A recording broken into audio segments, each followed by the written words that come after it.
14 years later, I went up again to Jerusalem, accompanied by Barnabas. I took Titus along also. I went in response to a revelation and set before them the gospel that I preach among the Gentiles.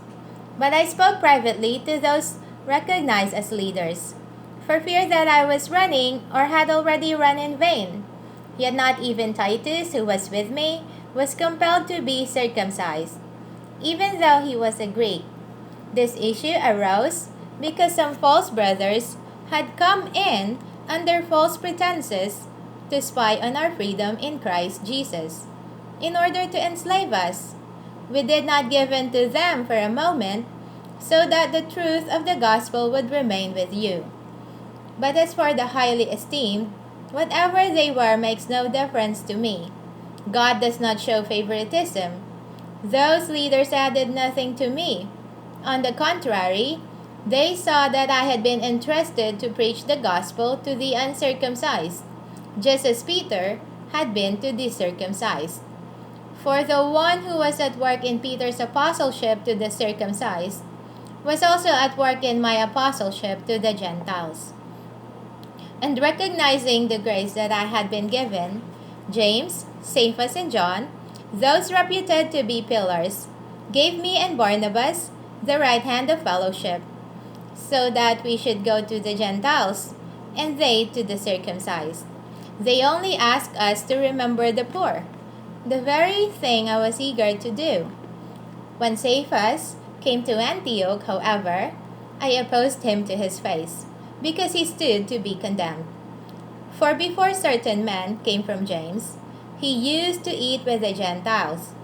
But when they arrived, he began to draw back and separate himself, for fear of those in the circumcision group.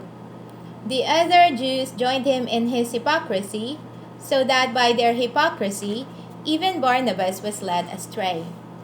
When I saw that they were not walking in line with the truth of the gospel, I said to Cephas in front of them all, "If you, who are a Jew, live like a Gentile, and not like a Jew, how can you compel the Gentiles to live like Jews?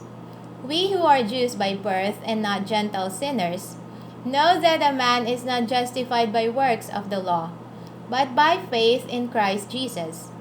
So we too have believed in Christ Jesus, that we may be justified by faith in Christ, and not by works of the law, because by works of the law no one will be justified. But if, while we seek to be justified in Christ, we ourselves are found to be sinners, does that make Christ a minister of sin? Certainly not. If I rebuild what I have already torn down, I prove myself to be a lawbreaker. For through the law I died to the law, so that I might live to God. I have been crucified with Christ, and I no longer live, but Christ lives in me.